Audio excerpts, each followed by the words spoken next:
Welcome to kitchen ராணி. நம்ம இன்றைக்கி என்ன ரெசிபி பார்க்க போகிறோன்னா புடி கொழுக்கட்டை எப்படி செய்யலான்னு பார்க்கலாம். வீடியோக்குள்ளே போகலாம் வாங்க.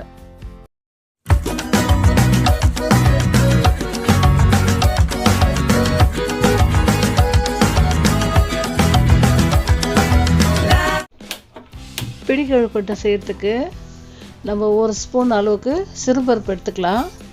அந்த சிறுபருப்பை நல்லா ஒரு கோல்டன் ப்ரௌன் கலரில் நல்லா வறுத்து எடுத்துக்கலாங்க. ஆனால் தீயக்கூடாது, நல்லா கொஞ்சம் கலர் மாறணும்.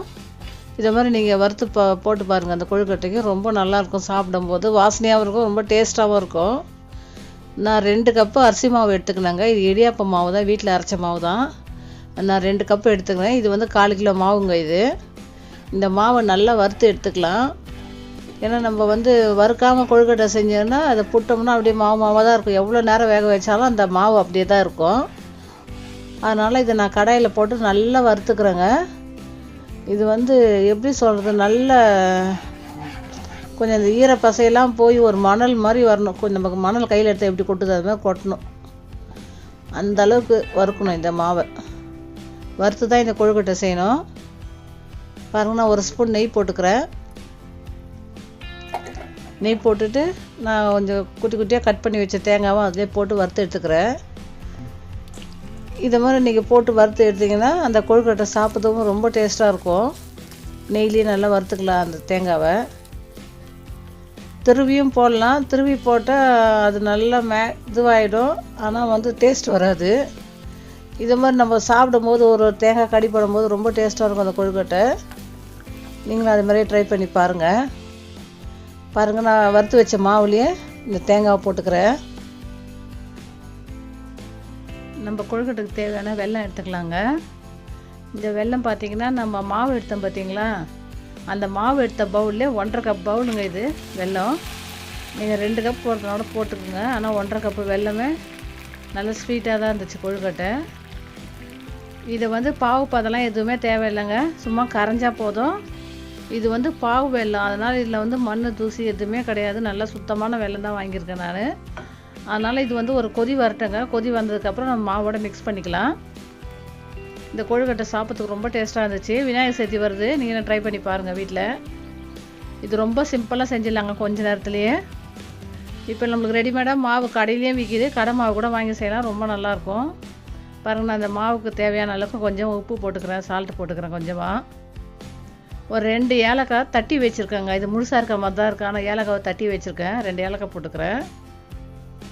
நம்ம வறுத்து வச்சோம்ல சிறுபருப்பு, அதையும் போட்டுக்கிறேன். இது மாதிரி நீங்கள் சிறுபருப்பு வறுத்து போட்டு செஞ்சு பாருங்கள், ரொம்ப டேஸ்ட்டாக இருக்கும் சாப்பிடும்போது. பாருங்கள், நான் வெல்லம் காய்ச்சிட்டேன்ல, அதை இதுலேயே மிக்ஸ் பண்ணிக்கிறேன். இது பாவு பாதெல்லாம் எதுவும் தேவையில்லை, வெல்லம் கரைஞ்சா போதும்.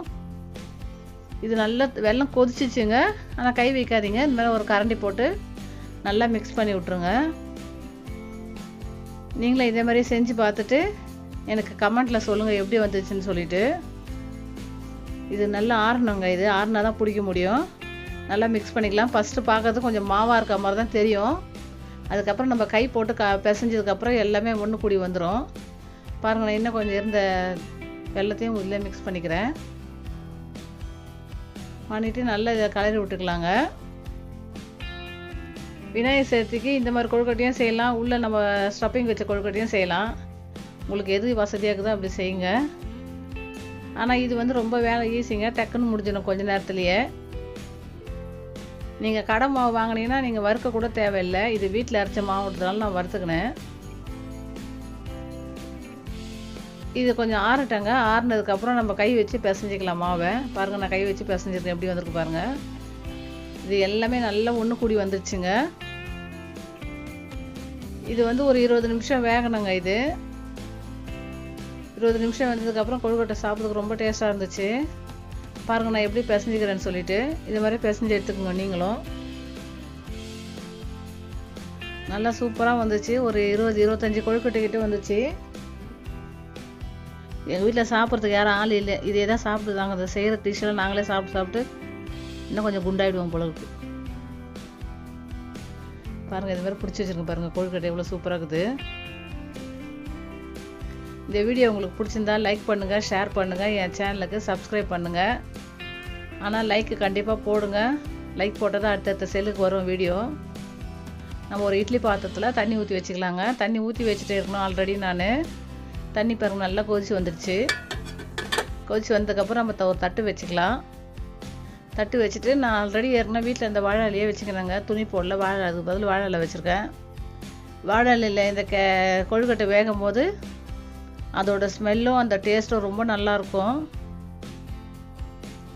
பாருங்கள், நான் பிடிச்சி வச்ச கொழுக்கட்டை எல்லாத்தையும் இந்த வாழை இலையே வச்சுட்டு நல்லா ஒரு 15 நிமிஷம் வேக வைங்க. வேக வச்சா தான் நல்லாயிருக்கும் இந்த கொழுக்கட்டை. ஸ்டப்பிங் வச்ச கொழுக்கட்டைலாம் இந்த அளவுக்கு வேக வைக்கணும்னு அவசியம் இல்லை. அது கொஞ்சம் நேரத்தில் எடுத்துடணும். இது நல்லா ஒரு 10-15 நிமிஷம் வேகணும். பாருங்கள், நான் கையில் தொட்டு பார்க்குறேன், வெந்துச்சு நல்லா. கண்டிப்பாக லைக் போடுங்க. லைக் போடுறா